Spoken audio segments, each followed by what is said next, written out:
All right, everybody that is joining us, thank you so much. Joining me, McCrae is not here. He's still getting settled in Minnesota. I know that y'all keep up with him on Twitter and kind of see what's going on. He's back putting in a couple of nights a week at Manzetti's, so that's pretty awesome. Man, I'm really glad to see him back and doing well. He'll be back with us hopefully end of the week. We'll be putting out something else that will include more new HOH and veto and so on and so forth. And we'll have McCrae's input on there. I know that we all miss it. I know y'all hate watching me just kind of sit here and talk. I'm going to try to keep this short. I'm going for under 15 minutes. I know that this format changed, and we've gotten a lot of positive feedback on it. And that's what we're trying to stay with it. We're trying to start doing, I know that the season's winding down, but BB Canada's coming up. It's always going to be BB17. We're trying to do at least 2, maybe even 3 videos a week, depending on the weeks. So I appreciate all the awesome feedback. I want to first start out by saying that McCrae and I talk about it all the time. We truly believe that we have the smartest audience on the internet as far as the podcasting goes that's out there talking about Big Brother. The comments that we're getting, the feedback. I mean, y'all are saying things that like we don't even think about. We had Kite Tree, Emily Stobbs, Robert T0, just to name a few of the people that commented on YouTube, and also the people that commented on Twitter. I really appreciate that. We want to be very engaging, so we cut the show short. We get tired of hearing this. McCrae and I have similar stances on a lot of things, and we got tired of hearing each other just kind of agree with one another for an hour. So we cut it to a shorter format, and we want to hear what y'all think, and we want you to argue with us. If we say something, just if you don't agree with it, comment about it. That's what we want to do. We want to leave this open for a conversation, to build it, to engage Big Brother fans, and make it a platform to where you're watching. You might have some awesome input that we haven't thought of, and you leave it in the comments, and we'll mention on the show. I mean, it's a lot of this is speculation, so it's fun to think about it from all angles. I want to talk about a few things. First of all, before we get too deep into the weeds, I want to hold this up. This is my Hundo tank top that I got from John Party at Goofy Newfie, BB Can, winner of Big Brother Canada 2. You can go to follow him there and find out more about the shirts. He's got lots of colors, lots of female, different style cuts and colors and stuff. It's really nice.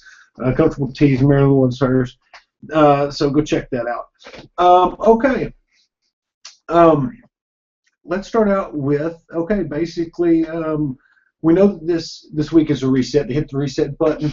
So let's first start with addressing that. I don't know exactly what that means. I've not gotten a clear-cut answer from anybody. I know maybe some of y'all may have watched me on Rob's sister Nino earlier tonight, or may see me throughout the week on that on his show. We get into that, and some of this stuff is I'm going to just regurgitate because there's not that much new information. So I appreciate you if you watch me in both things, but if you haven't, you'll get it new here first. Just a couple thoughts, and I'm going to get a little bit deeper into some of my thoughts on a few things also that I couldn't expound on Rob's show. The reset button, the most literal translation would be that that Derrick does not get to play in the HOH competition. They reset the whole week. I've even heard they could do the same competitions that they'd already done.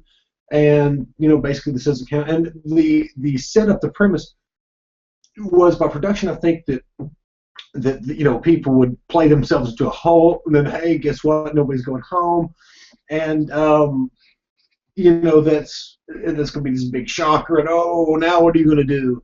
But that's really not what's going to happen, because this is basically the most amicable cast that Big Brother's had in a long time. Everybody gets along. It's a massive. It's been the Detonators have been a powerful alliance, or the Abominators, just being called now, but that doesn't exist. So we call them that. It's the Detonators plus Caleb, or the remaining members of Detonators plus Caleb. Actually, I guess you could say it's the Hitmen and Team America plus Caleb, and Victoria. But anyway.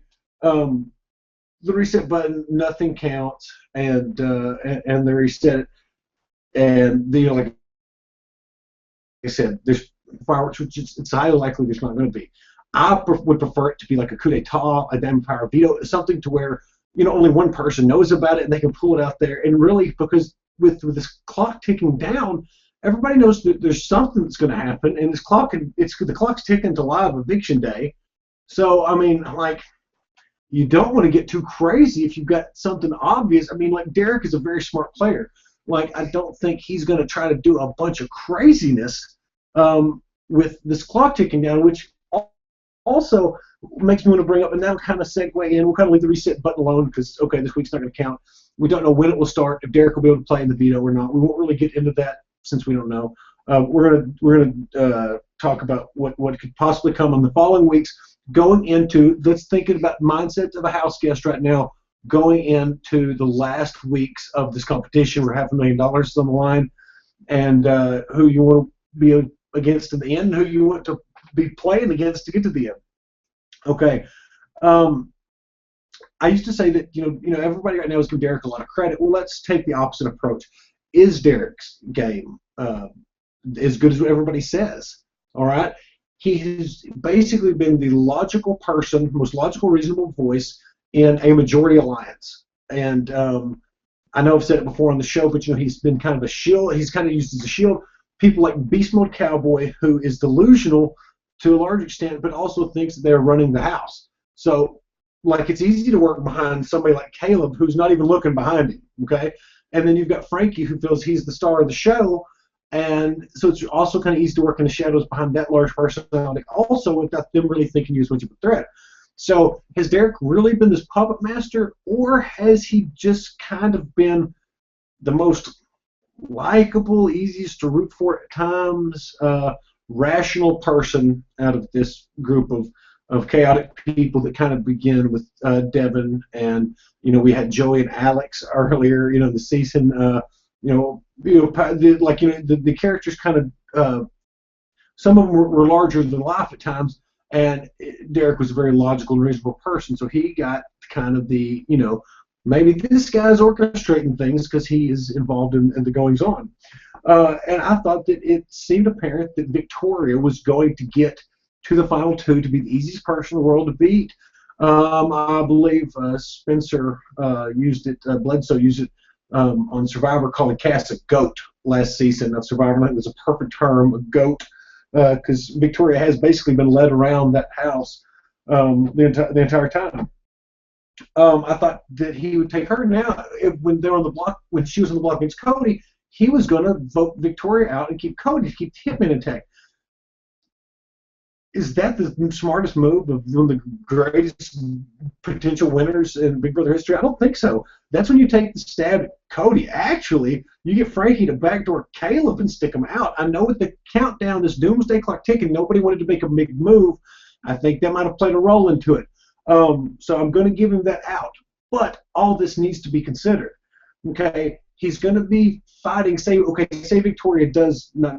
She's leaving this week. Say she does. All the same things happen. She leaves next week. Just say it happens because that's how likely could. You've got Derrick playing against Cody, Frankie, and Caleb. Cody, Frankie, and Caleb that's a tough three dudes to try to beat in these last rounds when competition is the only thing that matters. Derrick's missed is over. Now it's who can you beat. And Frankie's released this kind of vibe in the air of Derrick being a family man, and you know, he might be a sympathetic person having the final two with you, and that could be a bad deal for Derrick. That's really kind of the first grief Derrick has caught all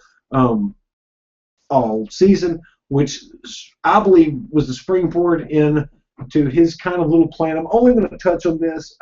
I understand it to an extent, and maybe y'all can leave things in the comments and correct me if I'm wrong, but I basically understand that Derrick's little plan, his funeral, which is kind of laughable to say when he drew Dan's attention to watch how a master does it, his plan is to get Victoria, depending on Victoria to pull something off here, to act like she's written Derrick off and doesn't trust him anymore, to cry to Frankie and this kind of stuff. And she did maybe a believable job to a point crying to Frankie. But, I mean, and then she's supposed to go into the jury and then tell them Derrick's the greatest player in the world, and Derrick wins. So, I mean, like, it's a very self-serving plan to Derrick, but I mean, good for him. That's kind of the game he's running, and if he's hinging the plan, hoping it to be successful, basing it on it's got to be carried on the back of Victoria pulling it off. He's got a lot more faith in her than I do. I want to talk about Caleb's game. I want to talk about okay, we've talked about Derricks not going to take is the thought process of at least this fake week of not taking Victoria any further in the game. Okay, so who can he beat in the final two now? Can he beat Frankie? Frankie, in all honesty, has played a fantastic game. Some of you will be mad at me for saying it. He's played a good game despite all the Ariana Grande stuff. His grandfather's passing. I'm sorry to mention it, but like there's been lots of. I don't mean that in a disrespectful way. I only mean it in such a way that there's been lots of things thrown in this season, and I know that our audience is smart enough to know that I'm not trash talking it. I'm just simply saying that Frankie was stunt casting at its finest. However, he's played a great game. He really has played a good game. He's won a ton of competitions. He's been involved in the detonators, the bomb squad. He's led things. He he's done well without Zach, somebody that they thought might be able to work together farther in the game. He's done a bunch of different things, and he's made it in a good position. Now he will have to win out to get to this point to win to get the final two. But if he wins out, that'll be fantastic. Also, that'll be just a huge she's just stacking up these comp wins, and it's going to make him even increasingly harder to beat, especially because he's playing for charity, and because honestly, I think you've got to say that there's some outside the house influence that in the back of some of these house guest minds, they think it's going to look good for them if they help Frankie succeed, if they get into position to do so. Don't know that for a fact. Speculation. But Frankie has played a good game, so let's not forget that. And Caleb, speaking of good games, Caleb, look at him in the final two against Derrick. All he's got to do, Derrick has played so many, since he's what we're measuring up against, I guess what we need to do is first mention Derrick's game. Derrick's played in the shadows. Derrick's played a lot of nuances. He's, it's used the Giesing term, missed. He's really influenced people through subtle manipulation over long periods of time, kind of, and really worked his way into very trusting graces with them. He's playing for his daughter. My word is true. I'm coming from a good spot, and I don't know that Derrick's game, I don't know if in the small amount of time he's got to defend it to the jury, he's going to be able to convince them against somebody like Caleb, and I'll get back onto Caleb now. Caleb is going to stand up and say, Beast Mode Cowboy, final two, here I am at the end, like I told you, unstoppable. All this, that's what he's going to do. And he's going to say, I won some comps. I did what I needed to when I needed to. Now you got to look at the jury. Okay, the jury's going to say, Caleb wasn't a detonator. He was in the bomb squad. He had no clue about the detonators. This jury is comprised of a lot of detonators and Christine, who was bit by the detonators big time, not by Caleb. Okay? Caleb was not in the detonators. She'd already turned her back on Caleb. Caleb was in the bomb squad. She turned her back on Caleb long before he voted her out. Okay? So keep that in mind. She can't really be mad at him. She wasn't screwed over by him. So Caleb has got a really good argument to win in the final two against Derrick. I firmly believe it. I think that Frankie does too. So you've got Cody and Victoria. Where's Cody been this game? Cody has kind of batted his eyelashes, and he's got those big doe eyes. He's handsome. He's been well aligned, and the hitman with Derrick, he's going to be fine. He's never going to be put in a lot of jeopardy. We have seen him be more expendable here, I believe, to Derrick than ever before, obviously, and good reason. I hope it becomes more expendable to him if given the position, hopefully Derrick will be thinking more long term. And, I don't know that Cody can – I don't think Cody can beat Derrick in the final two. I think the games have been so in line, and then Derrick's going to look more masterful. There's a competition to win thing there that could be argued out just through I think Derrick could shine a light and make an illustration, especially when he says we were the hitmen and they had an alliance. I think it's going to be clear who was I hate to say good cop, bad cop in it, but kind of who did more in the alliance. I've been talking a lot here. I'm kind of getting long on time, and I am trying to keep these short. So I apologize, but I would want to throw it here right now that anything I've said that you disagree with or want to make comments on, please make comments on it. I will respond to you. I will have your feedback. Please, like I said, we've got the smartest audience that's watching these spoilers and watching these recaps. McCrae and I don't get on here to bash house guests or talk bad about their game or just do things like that that aren't constructive. We want to deliver the best analysis possible, and the way we do that is from feedback from those of you that are watching. And I need you to share this, copy and share this link. If you enjoy it, if you like McCrae and I's show, please copy and share this link on Facebook. I'm not on Facebook, so please copy and share on Facebook and say, hey, we're watching this. It's good food for thought. That's basically what McCrae and I want to provide is food for thought to a big brother-minded person. But yes, please share this link. It means the world to us when we see it shared. You don't even have to tag us in it, but share it. Use hashtag on the block if you want to, and get the word out there. Spread the word so that people watch it, and we can continue to provide even better content. But through more viewers that are giving more feedback, which is what McCrae and I crave, and we are going to respond to everything as much as possible. I mean, if there's double comments and stuff, I mean, read through the comments. We don't address your specific exact comment. It might have already been addressed earlier. So scroll through the comments, and you'll see some really good stuff there. We've got some really great people that are putting in adding to that. All right, I've talked. Beat Derricks in Final 2. I think we've talked about Caleb's game. We've talked about Frankie's game. Not much game of Victoria necessarily to talk about as far as what we're doing here, as far as illustrating Final 2 kind of stuff and going forward. Victoria's is best served to win Final 2, like everybody's been saying, because she's going to be very easy to beat in the competitions and in the Final 2. So that's what I'm saying about Victoria. Victoria's game is going to be that GOAT game of getting to the end and getting a $50,000 check, and there ain't no shame in that game. How many of y'all wouldn't cash a $50,000 check just because you really didn't know what was going on all season? Okay. I will be this weekend. I'm going to be with Adam from BB13. He's also second runner-up. My third place brother is going to be in Bentonville, Arkansas, which is in northwest Arkansas. So if you're in the area close, please come see us. We'll be at the Bacon Bowl. It's the Bacon Bowl, baconbowl.net. You can look for information. It's a bacon cook-off. You can get points to be for the World Championship cooking competition. It's a sanctioned event. It's one of the top 10 bacon events in North America, according to some magazine. It's going to be a lot of fun. Adam and I are judges. He's got a long-time standing love affair with bacon, and I'm new to the biz. I've loved bacon for a long time. However, this is my first judging competition, and I feel very well suited to do that after taking a tour of the Petty G Meats Company. I would like to thank at Petty G Meats. You can go follow at Petty G Meats. It's a family-owned business here in Arkansas. They sponsor the Bacon Bowl. They provide the bacon for it. And anyway, it's a lot of happy people working. Lots of people take a lot of pride in their job, and it's fun to walk around the factory and see all the meat products getting made. So please, if you're in that area, it's going to be this Saturday, September the 13th at 9 o'clock. The festivities start. It's a big family event, and it's going to be a lot of fun. Come out and see me and Adam. We'd love to see you. I